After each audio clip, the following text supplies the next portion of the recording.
الحمد لله وحده والصلاة والسلام على من لا نبي بعده أما بعد فأعوذ بالله من الشيطان الرجيم بسم الله الرحمن الرحيم ووصينا الإنسان بوالديه إحسانا حملته أمه كرها ووضعته كرها صدق الله العظيم. یاد رکھو یہ نصیحت ہے کہ فرض ماں باپ کی اطاعت ہے. نہ کرو ان کو تم کبھی ناراض ان کے قدموں کے نیچے جنت ہے. صدر محترم، اساتذہ کرام، حاضرین جلسہ اور عزیز طلبہ، میں نے آپ حضرات کے سامنے قرآن کریم کی ایک آیت تلاوت کی جس میں اللہ تعالیٰ فرماتے ہیں کہ ہم نے انسان کو اپنے والدین کے ساتھ بھلائی کا حکم دیا. اس کی ماں نے زمانہ حمل میں تکلیف اور مشقت کے ساتھ حمل کا بوجھ اٹھایا اور ولادت کے وقت بڑی مشقت کے ساتھ جنا ہے. محترم حضرات، قرآن مقدس میں اللہ رب العزت نے کئی جگہ اپنی عبادت اور اپنے حق کے ساتھ والدین کا حق بھی ذکر فرمایا ہے. اور جہاں مالک ارض و سما، خالق کائنات نے اپنی عبادت کی تاکید فرمائی ہے، وہاں والدین کے ساتھ حسن سلوک اور رواداری کی بھی تاکید فرمائی ہے. کہیں فرمایا وَوَصَّيْنَا الْإِنسَانَ بِوَالِدَيْهِ حُسْنًا، ہم نے انسان کو اپنے ماں باپ کے ساتھ ہمدردی کی تاکید کی.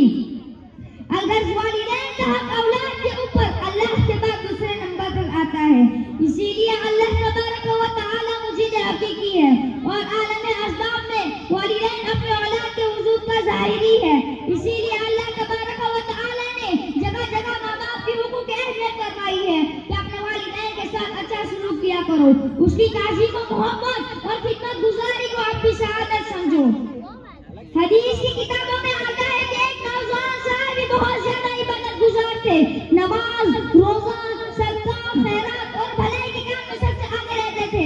لیکن ان کی والدہ ان سے ناراض تھی. اتفاق کر نوجوان کی موت کا وقت آیا. نوجوان صاحب اسے کلمہ نہیں پڑھا جا رہا تھا. حضور صلی اللہ علیہ وسلم کو اس کی اطلاع ہوئی.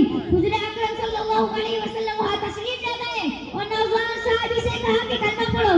نوجوان صاحب نے کہا کہ مجھ سے کلمہ نہیں پڑھا جا رہا. تو حضور صلی اللہ علیہ وسلم نے معلومات لی اور نوجوان صحابی کی والدہ کو بلایا. والدہ سے کہا کہ معاف کر دو اپنے ان بیٹے کو. والدہ نے جواباً کہا کہ میں انہیں معاف نہیں کروں گی، انہوں نے میرا بہت دل دکھایا ہے.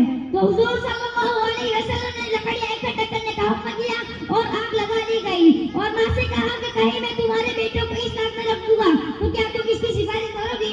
ماں نے کہا جی ہاں. حضور صلی اللہ علیہ وسلم نے کہا کہ جہنم کی آگ اس سے کئی جگہ سخت ترین ہے. تمہیں اس آگ میں جلنا گوارا نہیں تو جہنم کی آگ میں جلنا کیا گوارا ہے؟ یا تو تم اپنے بیٹے کو معاف کر دو ورنہ ہم ابھی تمہارے سامنے تمہارے بیٹے کو آگ میں جلا دیتے. ماں نے کہا معاف کر دیا. حضور صلی اللہ علیہ وسلم نے بیٹے سے کہا کلمہ پڑھو. بیٹے نے کلمہ پڑھ لیا. محترم حضرات، آپ نے دیکھا کہ ماں باپ کی نافرمانی اولاد کے لیے کتنی خطرناک ہوتی ہے. اولاد کو اپنی جگہ کتنی عبادت گزار اور نیک صالح کیوں نہ ہو، لیکن والدین کی نافرمانی اولاد کو کلمہ تک نصیب نہیں ہونے دیتی. لیکن آج کا نوجوان جو اپنی نوجوانی میں والدین کو کیا سلا لیتا ہے؟ یہی کہ بیوی کے کہنے سے ان کی بے عزتی کی. ان کو باتوں کا بہت سمجھنے والوں ذرا اس حدیث کو غور کرو کہ جنہوں نے اپنے والدین کی نافرمانی کی اسے اللہ تبارک و تعالیٰ نے دنیا میں ہی کتنی سخت سزا دے دی.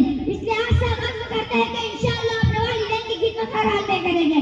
اللہ تبارک و تعالیٰ مجھے آپ کو ہر مسلمان بھائیوں کو والدین کی اطاعت کرنے کی توفیق عطا فرمائے.